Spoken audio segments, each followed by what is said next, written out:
Bonsoir à tous et à toutes. Soir d'info chaque 19h ci télévision Futur Média ci deuxième partie bi nag dinañ am plaisir dalal ki ñuy wax Khadim Bamba Diagne di économiste ñu war a wax nag ci ZLECAf di zone de libre échange continentale bi nga xam ni daal dinañ koy lancé le 1er janvier ba la ñu génn xam ngeen ne Covid 19 bi nag moom moo jaxase xel yi waaye lancé nañ ko wax dinañ ci waxtaan ci kanam tuuti ak Khadim Bamba Diagne ak naka tam.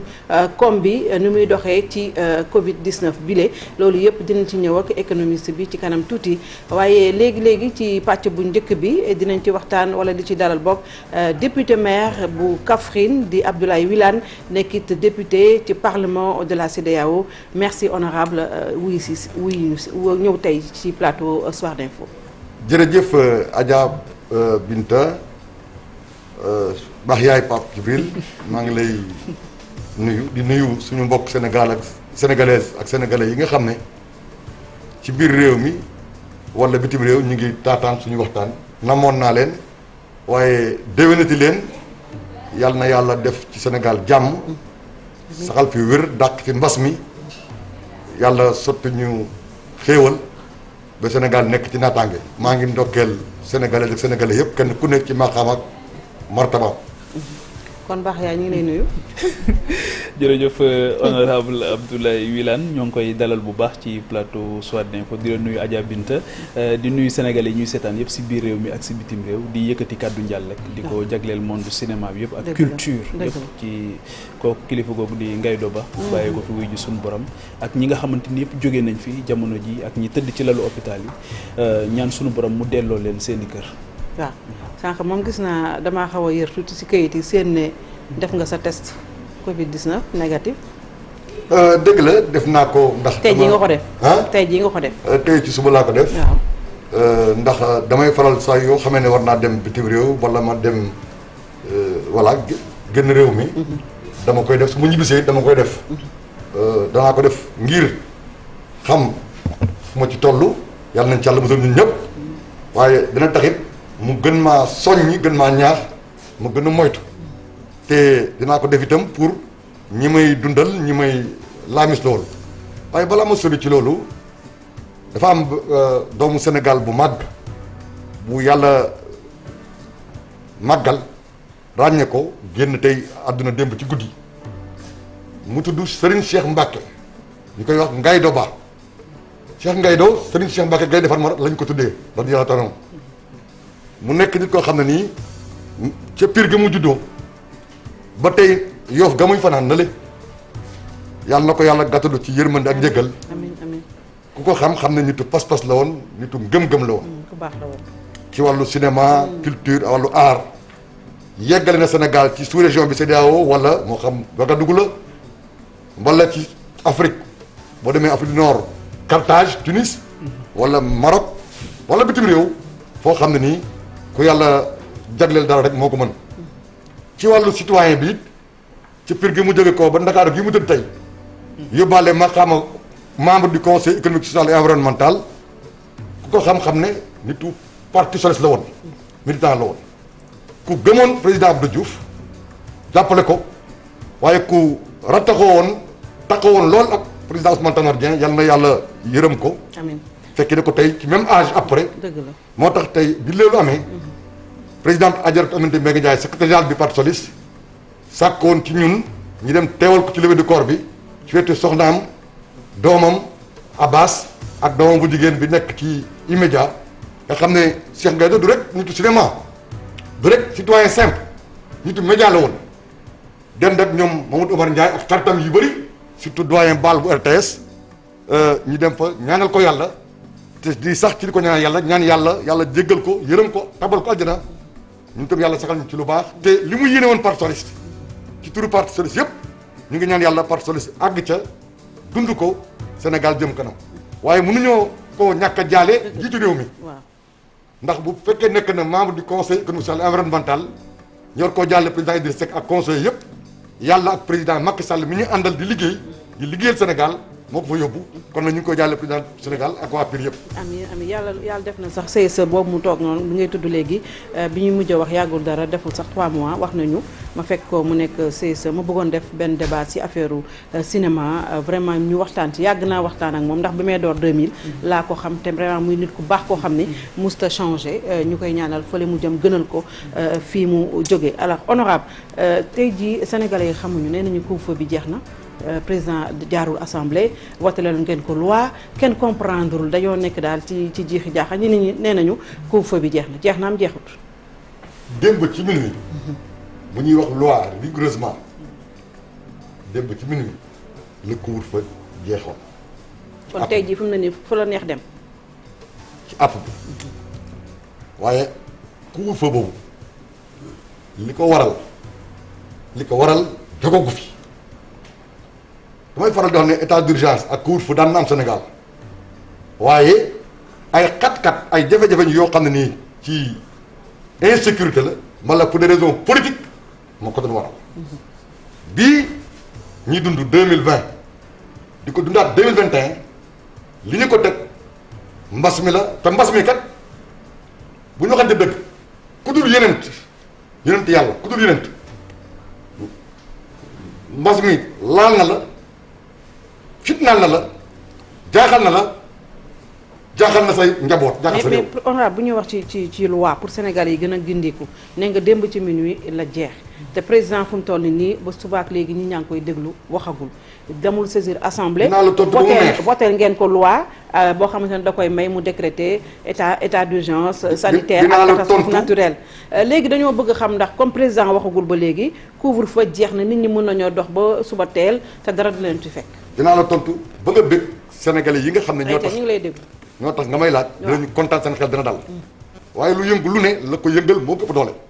xam nga yeneen amatul mais président bu mel ni président France dégg ngeen ba kii moo jaay ñu ne laal na Covid soxnaam ni nga koy wax ay ministre faatu nañ ci assemblée nationale bu Sénégal nit faatu na ci député fukki maire ak juróom ci Sénégal faatu nañ ci ay fonctionnaire faatu nañ ci jàngoro jooju moo waral ñu wax ne dañuy def état d'urgence couvre-feu léegi nag président de la République dafa sukkandiku ca loi yi nga xam ne ni moo nekk en vigueur dogal couvre-feu ci ñaari région Dakar ak Thiès. région Dakar région Thiès fukki fan ak ñaar ci esprit ak lettre loi bi la ko mënoon def su laajee yokkaat ko su loi bi soppeekuwul dafa waroon tey wala ëllëg mu ñëw assemblée nationale gouvernement am waxtaan ak ñu xool dañ koy yokkal ci lu ko soob diggante bi nag dañoo sopp ñun loi bi nga xam ne nii mooy loi 69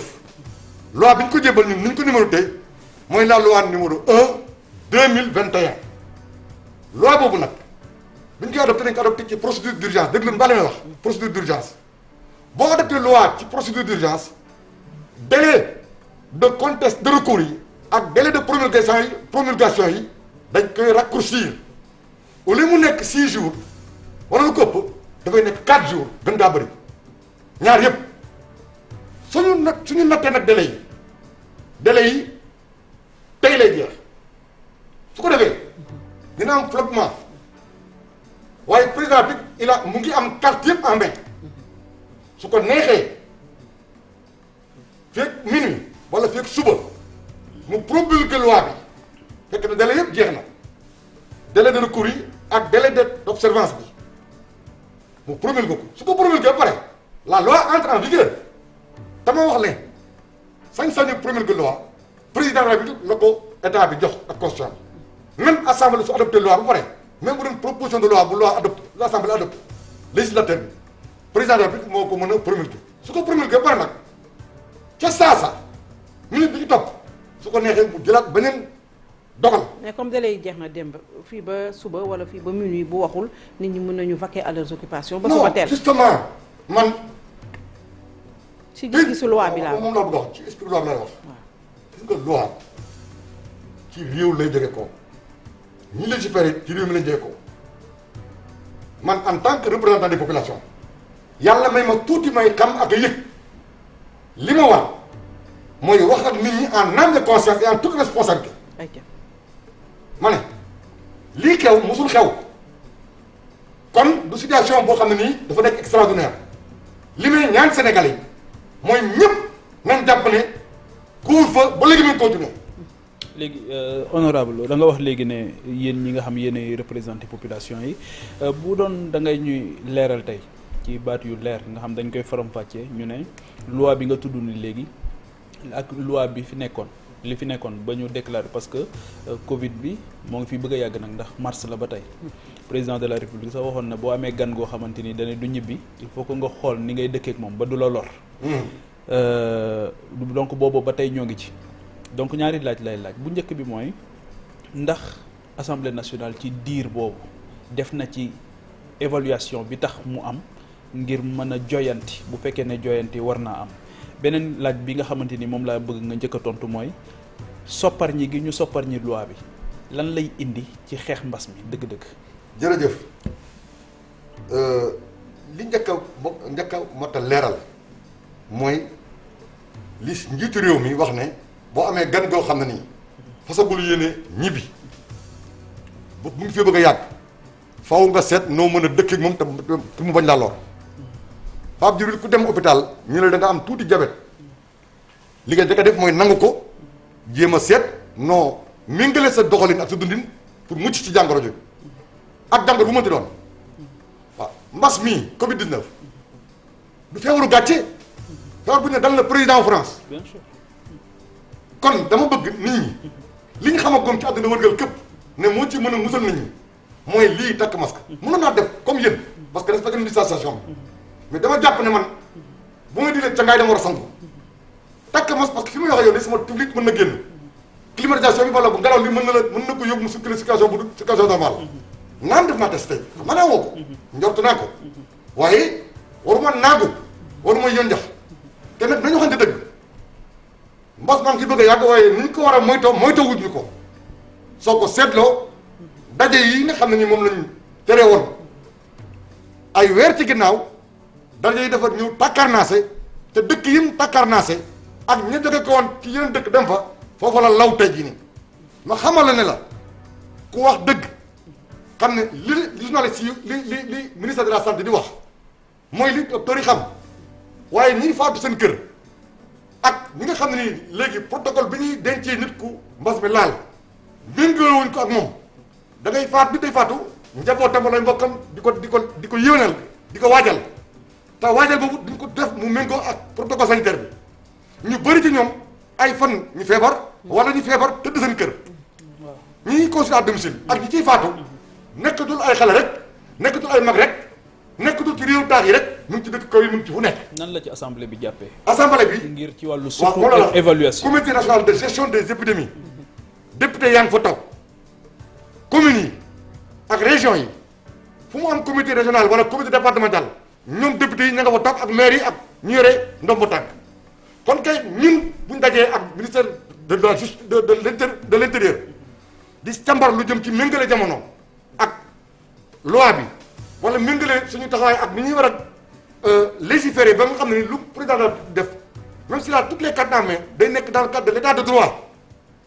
loolu ñàkkul waxtaan nañ ci. soppar ñi bi lu mu waaye nag en tant que toog ñu ne dañuy évaluer. toog ni réunion uniquement pour évaluer. dafa guñ ko. ma xamal la ne comité de santé mi ngi fekkee détails yi nga xam ne ni CNG bi mu ko def ba nëgë ni loi bi nag dañu ko soppar ñi ngir oyofal anam yi nga xam ne moo sur le plan de la police administrative nguur gi muy njiitu réew mi te fii rek la baatu nguur tekki li muy tekki nguur li muy tekki mooy lan mooy bu situation amee nit ñi wuute gis-gis kii li xaala kii yore cëggal koy kii yore baatu réew mi ki nga xam ne moom lañ jiital ne ko yaay jiite réew mi dañ ko may mu jël dogal boo xam ne ni en âme et conscience ci akulaay taalaam moo méngoo sur la base de xibaar yi mu am ak xam-xam yi nga xam ne ni moom lañ ko wax moom mooy intérêt réew mi. mais ñu bare dañoo jàpp ne su boobaa nag yéen da ngeen gën a koy jox président pouvoir non chaque fois mi ngi dépouiller assemblée ay pouvoir am ci loolu la dëkkee ak yéen. yaa xam nga fi ne nii moom laa la wax gis nga tey nit ñaa ngi naan président sañ naa wala dafa war a ñëw assemblée sañ naa dogal wala dafa war a ñëw assemblée xam nga donc loolu moo leen ne la suñu suñ bu def ko wax naa la fii ne la barki démb rek mbas mi dugg na assemblée faat na fa nit am na ay députés yu wax ne ñoom am nañ ko am na ñu am ba wér am na ñoo xam ne nii peut-être sax amuñu ko waaye xamuñ ci dara alors kon mbir mi mën naa àgg foo xam ne nii nit ñi kenn xamul nu ñu war a gaawtoo dajalewaat respecté conditions yi sotti ñu ne léegi bu nit tëbee dal ci xalu safara dese na beneen tëbin wala day naan bu ndóbin reyee sa maam foo gisee lu ñuul daw ba fot léegi nag ñu ne li ñu daloon daaw ba ñu def loi d'habilitation bu fekkente ne dañu bëgg a apprendre à vivre avec la Covid tout en évitant d'être lor ci Covid bi mais nañ may président Afrique ak gouvernement am ci dëkk ci département ci région wala ci réew mi yëpp sur la base des informations yi muy am mu mën a dogal yoo xam ne nii day jox sañ-sañ wuy takk der yi waaye sukkandiku ci xam-xam ak xalaat ko docteur yi wax. léegi ban différence la am ak régime bi fi nekkoon. c'est-à-dire mun na la wax ma ne la waaw. c'est-à-dire ñun fi li ñu bëgg mu leer ñu rek mooy différence bi laa dox ci wàllu xeex bi. waaw moom la la waaw ci wàllu xeex bi est-ce que tey jii dafay am lu muy jàppandal du point de vue budgétaire du point de vue administratif ak du point de vue des politiques sectorielles yi nga xamante ni war nañoo concourir pour xeex mbas mi est-ce que tey jii loi bi dafa indi benn valeur ajoutée réellement. ah kay indi na valeur ajoutée. kii nag moom laa la bëgg a wax ma ne état d'urgence yu mos a am yëpp Sénégal. waaw jamonoy Senghor Abdou Diouf ba fi ñu toll nii nekkoon état d'urgence pour cause de problème de santé publique. waaw on est d'accord sur ça. déjà waaw deuxième plus-value bi nga xam ne moo ñëw. mooy léegi mën nga dañu loi bi may na président Afrique wala gouvernement bi au lieu mu nekk fukki fan ak ñaar fanweeri fan lay doon.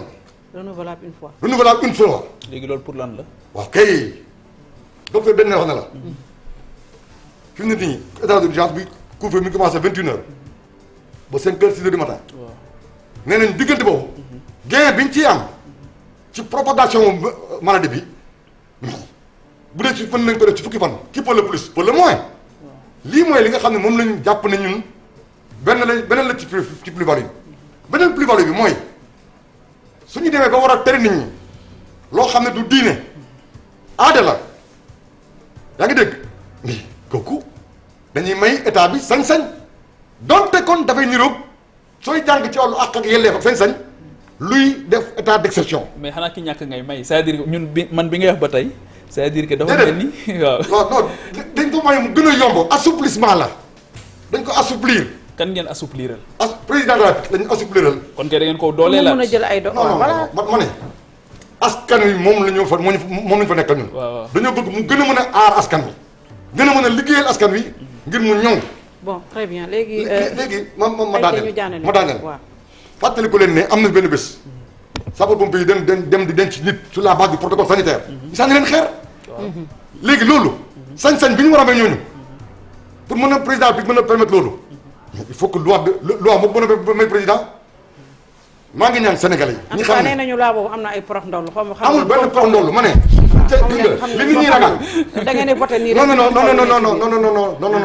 mais est-ce que tey jii jàppoo ne tamit am na même en état d'urgence xam nga ko bu baax honorable gis nga ne même en France bu ñu tollee ci état d'urgence lu mu mën di nekk seen commission bi nga xamante ni moom mooy nekk commission des lois lu ci bëri dañ koy soppar ñi mu gën a nekk contrôle mu gën a mën a contrôler. tey jii yéen yooyu yëpp am na Sénégal. waaw tey jii yéen am nañ commission délégation. waaw bu dee assemblée nationale. waaw tey jii moo tax ma ne sànq assemblée nu mu dimbalee nguur gi ci xeex bi maanaam ndax tey jii yéen buntu bi ngeen war a mën a dimbalee nguur gi mooy déglu leen auditionner leen contrôler leen ak mécanisme ak pour mën a joyanti.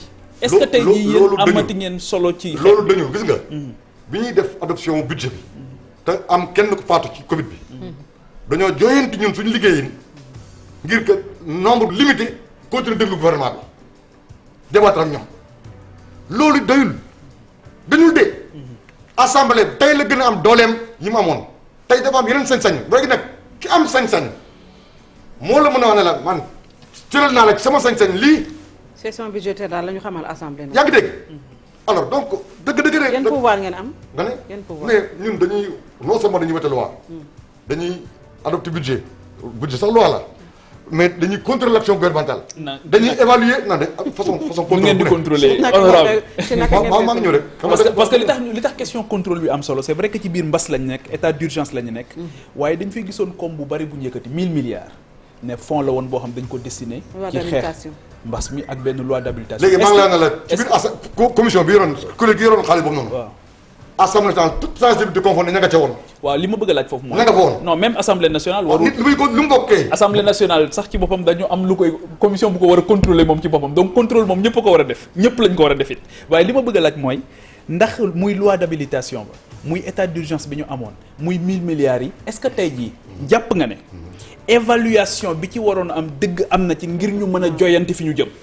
Pape Djibril buy taw ngay fa bere doo gaaw am ndam muy daay di takk nga bëgg tëj ji doo am ndam. xamuñu kañ la daay mbas mi bi mu ñëwee doomu aadama yi ci adduna bi yëpp ñoo war a def li Serigne Pape Maodo Serigne Cheikh Amadou Tidiane doon wax naan niru sa baay niru sa jamono ko gën.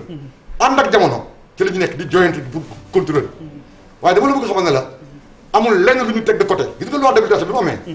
dogal bu président dogal ci saa si yónnee na ko assemblée day toog nag càmbara ko ndax xool ndax méngoo nag yoon ba nëppi voté ko donc ñun bàyyiwuñu lenn. alors léegi xanaa ñu mbas mi moom mënuñu ko jeexal ndax heure bi léegi mu jot Pape Djibril ñu dem ci parti socialiste ndax moo yor kàddu gi. parti socialiste moom dafa mel ni ñu ñaa ngi ne est-ce que mi ngi existé ba léegi. xam nga. ñoom seen congrès kañ la ñoom. waaw congrès balaa moo am.